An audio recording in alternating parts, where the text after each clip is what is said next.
ဘဝကူးတယ်ဆိုတာဒီဘာတစ်ခုမှတော့ကူးသွားတာမဟုတ်ဘူးသို့တော့စိတ်ဆွမ်းအားဆိုတာကိုတတိထားဖို့လိုအပ်တယ်စိတ်ဆွမ်းအားဆိုတာဥပဒံဆိုတာအမတန်မှပြင်းထန်တယ်စိတ်တွေထဲမှာ impression ခေါ်စိတ်ရဲ့စွမ်းအားကနောက်ဘဝထီအောင်အမှတ်ထင်သွားတတ်တယ်ဒါကြောင့်မို့လို့လူတယောက်ဟာလက်ကိုဖြတ်ပြီးတော့အသက်ခံလိုက်ရပြီဆိုလို့ရှိရင်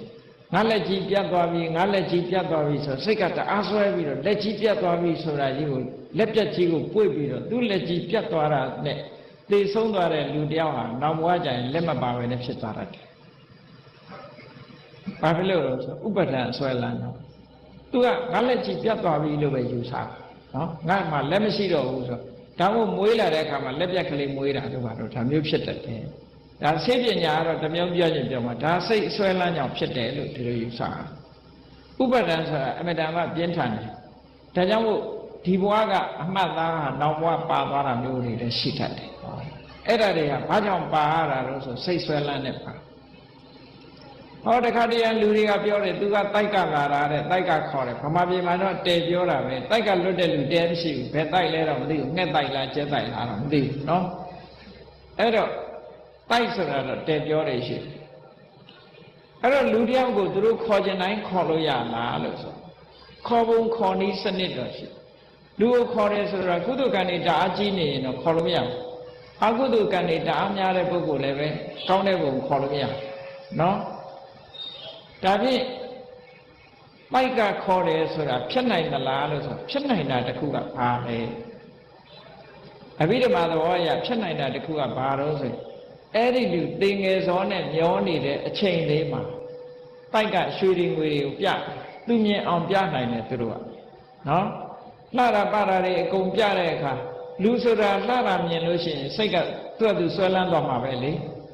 အဲ့ဒီအာယုန်နေနဲ့ဆွဲပြီးတော့နေတဲ့အချိန်လေးမှာတည်သွားရင်တော့အဲ့ဒီရောက်သွားမှာပဲသိကြတယ်ခေါ်တယ်ဆိုတာအဲ့ဒီနေနဲ့ခေါ်တာဒီတိုင်းနှုတ်ပြီးခေါ်သွားတယ်လို့မဟုတ်ဘူးနော်ပါးစပ်ကနေဆွဲနှုတ်ပြီးတော့ဝိညာဉ်ကိုနှုတ်ယူသွားတယ်ဒီလိုမဟုတ်ဘူးနော်စိတ်ဆွဲလန်းအောင်အာယုန်တစ်ခုပြအဲ့ဒီပြနေတဲ့အာယုန်ပေါ်မှာစိတ်ဆွဲလန်းပြီးတော့တည်တာသူကသူတည်သွားတာပေါ့တည်သွားတဲ့အချိန်မှာဒီစိတ်ဆွဲလန်းတဲ့နေရာမှာဘာဖြစ်လဲစိတ်ဆွဲလန်းတဲ့နေရာမှာဖြစ်တယ်ဆိုတာ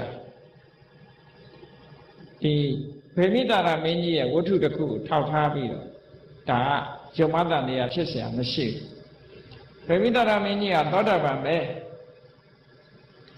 သောတာပန်ဖြစ်တဲ့ဗေမိတာရမင်းကြီးကသေတော့ပဲသွားဖြစ်တယ်ဆိုတော့နတ်ဘလူးသွားဖြစ်တယ်ပုံနကတို့အာလဝကတို့နဲ့တဒန်းနဲ့စနဝဒပဆိုတဲ့နတ်ဘလူးသွားဖြစ်တယ်အဲ့ဒီနတ်ဘလူးကဝိတ္တဝဏ္ဏမင်းကြီးရဲ့လက်အောက်ခံနတ်ဘလူးကြီးတွေသူအဲ့ဒီကိုသွားဖြစ်တယ်တကယ်တော့သူဟာသောတာပန်လည်းဖြစ်တယ်ဖရာရကကျောင်းတကလည်းဖြစ်တယ်တကယ်ဆိုလို့ရှိရင်အထက်နတ်ပြည်တာဝရိန္ဒာမဟုတ်ရင်ယာမတုတ်တိတာအနာရဝိတထေတို့ဆိုတုတ်တိတာဖြစ်တယ်ဝိသခကျောင်းမကြီးဆိုရင်နေမာနရတိပုံမှာဖြစ်တယ်ဗေမိတာရမင်းကြီးကဘာဖြစ်လို့ဘဝမှာနှိမ့်ကြတဲ့ဘဝသွားဖြစ်ရတာတော့သောတာပန်ဖြစ်ရတာ ਨੇ ဘဝကဘာလို့နှိမ့်သွားတာတော့လို့ဆို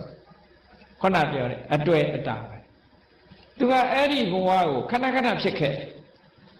သည့်အတွက်ကြောင့်တေခံนี้မှာအဲ့ဒီဟာကိုသွားဆွဲတယ်ဒါမို့လို့လူတွေကထပ်ဖြစ်တတ်တယ်